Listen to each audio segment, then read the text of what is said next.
আজ কতদিন পরে তার মুখ থেকে আমি বাবা ডাক শুনবো।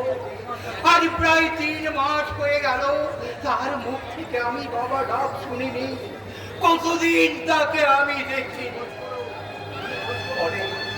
অনেক খোঁজ করেও তার কোনো সন্ধান না পেয়ে আমি অসুস্থ হয়ে পড়েছিলাম। ভেবেছিলাম বেঁচে থেকে কি লাভ। তাই শুয়ে শুয়ে ভগবানের কাছে প্রার্থনা করতাম, হে ভগবান, জীবন্ত যদি আবার ফিরে না আসে, তুমি আমার মৃত্যু দাও, তুমি আমার মৃত্যু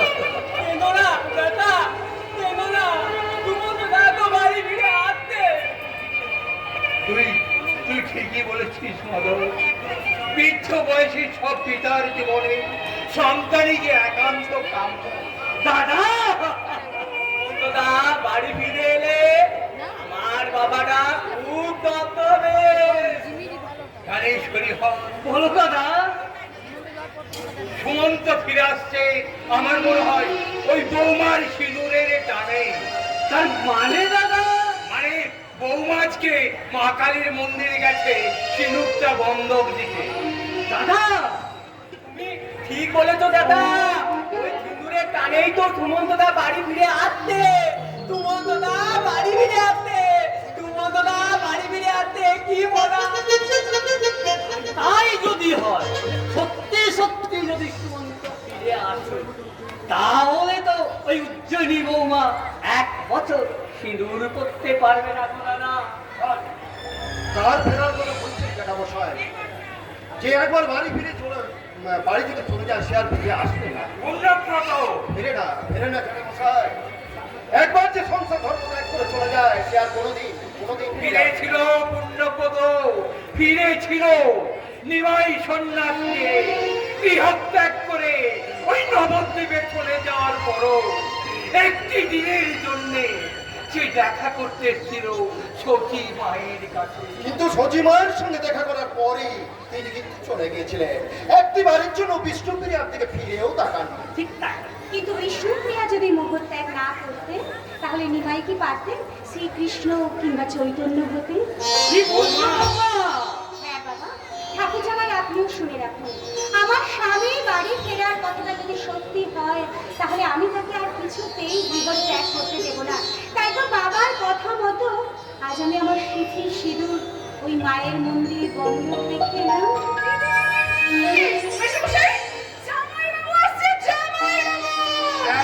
আমার সুমন্ত ফিরে আসছে, আমার সুমন্ত ফিরে আসছে। না না, সমস্ত ফিরে আসছে আমি কিছুতেই বিশ্বাস করতে পারছি না। তুমি বিশ্বাস করতে না পারলো ঘটনাটা সত্যি। সুমন্ত এখন বাড়ির চৌকাঠে দাঁড়িয়ে আছে। বাবা, আমি বাড়ি ফিরে এলাম।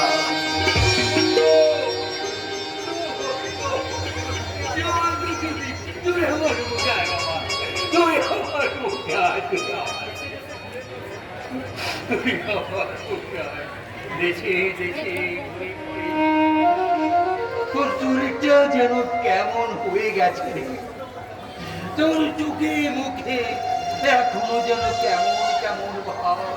ঈশ্বর ভাবনা যে এখনো কাটেনি বাবা।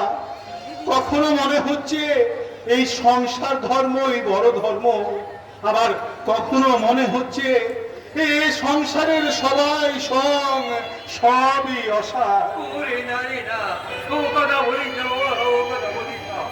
আমি বুঝতে পেরেছি, সেই জন্যই তুই সোজাসুজি বাড়ি না আছে ওই রেল স্টেশনের কাছে বটতলায় বসেছিলি। বাবা মন থেকে ওসব ভাবনা মুছে ফেলে ওই দেখ তোর কাকা কেমন অবাক দৃষ্টিতে তোর দিকে তাকিয়ে আছে।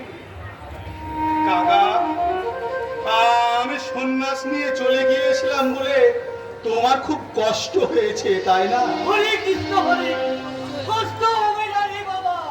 তুই আমার একমাত্র আদরের বাড়ি করে। কাকা, তুমি আমায় চিনতে পারছো সুমন্তদা? আমি তোমার ভাই। অভিষেক রে অভিষেক। ওরে জানিস অভিষেক, এই আমার ঈশ্বর চিন্তা তোদের সকলকে না আমার কাছ থেকে অনেক দূরে সরিয়ে দিয়েছিল। এখন যেন মনে হচ্ছে তোদের সবাইকে আমি আবার নতুন করে চিনতে পারছি। তাহলে কিন্তু আপনার এই গেরুয়া পোশাকটা খুলে ফেলতে হবে। খুলবো বৈশালী।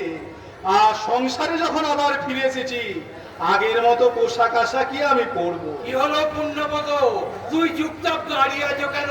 কি এত ভাবছো? হ্যাঁ ঠিকই, আসলে আমি ভাবছি কোনো ভাবনা নেই পূর্ণব্রত। আবার আমি তোমার সঙ্গে ওই হলদিয়ায় যাব, নতুন করে আবার কোম্পানির কাজে মনোনিবেশ করব। হ্যাঁ সে তো বটে। আর আপনি কারখানায় ফিরে এলে, আপনি এলে কারখানার কাজ আমি আবার নতুন করে শুরু করব। আর সেটা ভেবে আমার আজ খুব আনন্দ হচ্ছে।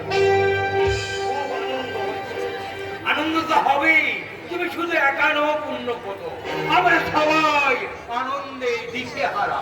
হরিহর চলো আমরা বাড়ির ভেতরে যাই। চলো দাদা চলো, আমরা বাড়ি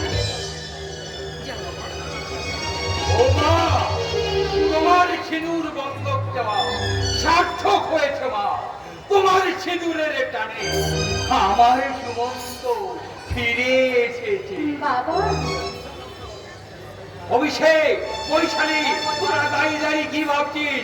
আনন্দ কর, নাচে গানে পরিপূর্ণ করে দে এই চৌধুরী ভবন। বাবা, কি হলো ঋষি কাপুর? ঠাকুরের নাম জপ করতে করতে হেমা মালিনীর কথা মনে পড়ে গেল বুঝি? তাই একেবারে তন্দ্রির কান্না উঠে নায়িকার কাছে এসে বললেন। তুই ঠিক বলেছিস বৈশালী, ঠিক বলেছিস। নে ধর তো এবার আমার ঝোলাটা। তোমার ঝোলাটা কি আছে গো? সেই গীতা, চণ্ডী আর দাই।